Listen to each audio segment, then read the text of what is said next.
Bismillahirrahmanirrahim. Assalamualaikum warahmatullahi wabarakatuh. Jumpa lagi dengan saya di Abil Maiwa Channel.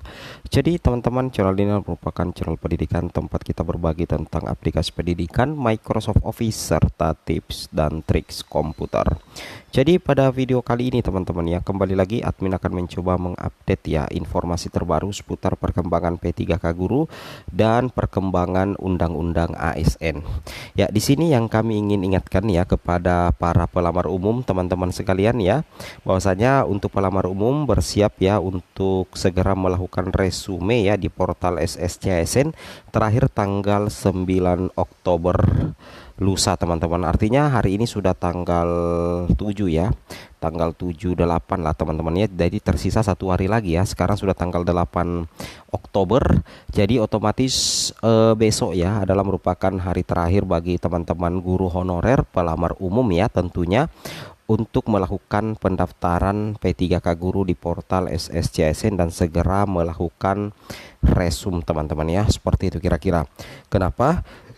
Karena ketika teman-teman tidak melakukan resum di tanggal 9 ya atau belum selesai melakukan pendaftaran hingga batas akhir 9 Oktober 2023, maka Bapak Ibu guru pelamar umum itu otomatis tidak bisa mengikuti tes CAT BKN yang direncanakan akan dilaksanakan pada bulan berapa ya?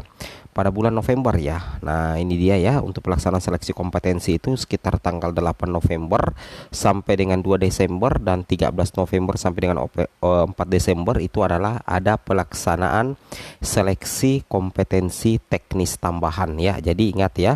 Jadi ternyata seleksi tes kompetensi ya untuk P2, P3, P4 itu ada dua. Ada seleksi kompetensi teknis, ada pelaksanaan seleksi kompetensi teknis tambahan ya. Di sini dimulai ya. Oke, seperti itu kira-kira ya.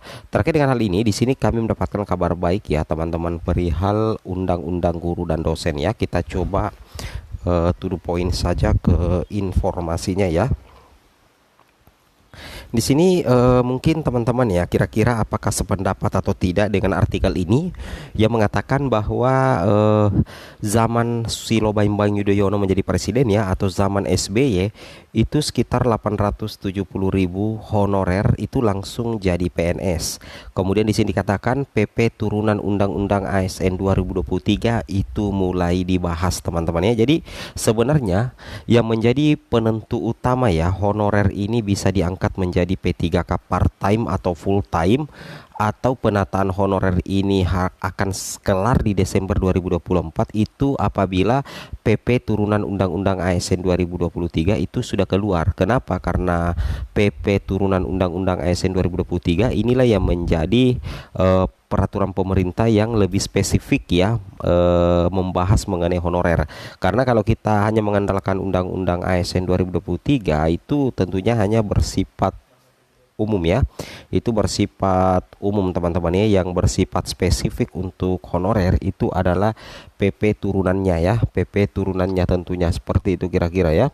Itu yang harus teman-teman pahami ya. Oke, yang mana di sini kita lihat Kementerian Pendayagunaan Aparatur Negara dan Reformasi Birokrasi ya Kemenpan RB itu mulai membahas peraturan pelaksana Undang-Undang ASN 2023 pengganti Undang-Undang Nomor 5 2014 ya tentang aparatur sipil negara ya. Diketahui salah satu substansi Undang-Undang ASN 2023 itu mengatur tentang penataan honorer teman-teman ya, yang ditenggat itu harus kelar Desember 2024 ya. Jadi kalau misalkan PP turunan Undang-Undang ASN ini berhasil selesai atau rilis teman-teman ya, maka di sini sudah ada titik terang teman-teman ya bahwa penataan honorer itu harus kelar Desember 2024. Kenapa? Karena undang-undang turunannya nanti ini atau PP turunannya nanti ini itu akan mengatur soal pengangkatan honorer menjadi P3K seperti itu kira-kira ya.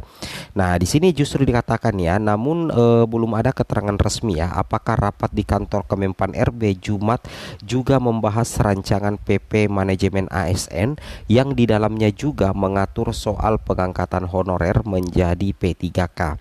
Dikutip dari situs resmi Kemenpan RB bahwa rapat rapat yang dipimpin oleh Asisten Deputi Perancangan Jabatan Perencanaan dan Pengadaan SDM Aparatur Kemenpan RB Bapak Abbas Subagja ini bertujuan untuk mendapatkan masukan guna menyusun tindak lanjut peraturan pelaksanaan Undang-Undang ASN 2023. Seperti itu kira-kira ya teman-teman ya. Intinya kita menunggu ya. Artinya kabar baiknya di sini bahwa PP manajemen ASN ini sementara dibahas, karena di PP ini nantilah itu akan diatur lebih spesifik teman-teman ya terkait dengan pengangkatan honorer menjadi P3K. Oke teman-teman ya, luar biasa sekali, yang mana rapat dihadiri oleh Sekretaris Utama Badan Kepegawaian Negara BKN Imas Sukmaria, kemudian Deputi Bidang Kebijakan Pengembangan Kompetensi ASN LAN RI Muhammad Taufik, Sekretaris Deputi Bidang SDM Aparatur Kemenpan RB Dia Faras, kemudian ada Asisten Deputi Penguatan Budaya Kerja Sumber Daya Manusia Aparatur Kemenpan RB Ibu Damayani Tiastianti teman-teman ya, seperti itu. Kemudian selain itu Kepala Biro Sumber Daya Manusia Organisasi dan Hukum Kemenpan RB Sri Rejeki Nawangsasi serta perwakilan dari kementerian atau lembaga terkait. Nah di sini Mahfud MD ya, Menko Polhukam Menko Polhukam mengatakan ya menyinggung soal honorer, yang mana beliau mengatakan bahwa Pak SBY memenuhi janjinya ya. Di tempat terpisah Menteri Koordinator Bidang Politik Hukum dan Keamanan Menko Polhukam Mahfud MD mengatakan Undang-Undang ASN yang telah disahkan DPR RI pada 3 Oktober 2023 itu akan mengakhiri masalah tenaga honorer di Indonesia. Wow, luar biasa ya. Jadi kita betul-betul mengandalkan Undang-Undang ASN ya, itu bakalan mengakhiri masalah tenaga honorer di Indonesia. Dia mengatakan pengangkatan tenaga honorer di berbagai daerah yang tidak bisa dibendung selama ini cukup membuat anggaran pemerintah kewalahan ya. Oke, wajar lah teman-teman ya, karena kan digaji. Baru-baru ini kita membuat undang-undang pembaharuan undang-undang ASN untuk menyetop masalah ini teman-teman ya, agar tidak ada eksploitasi, kata Mahfud MD di Universitas Gadjah Mada UGM Kabupaten Sleman di Yogyakarta. Lebih lanjut, Mahfud MD menilai masalah tenaga honorer muncul sejak masa Presiden ke-6 RI ya, yaitu Susilo Bambang Yudhoyono. Dikatakan sebelumnya menjadi Presiden, SBY dalam kampanyenya menjanjikan bakal mengangkat seluruh tenaga honorer yang ada di Indonesia menjadi ASN ya.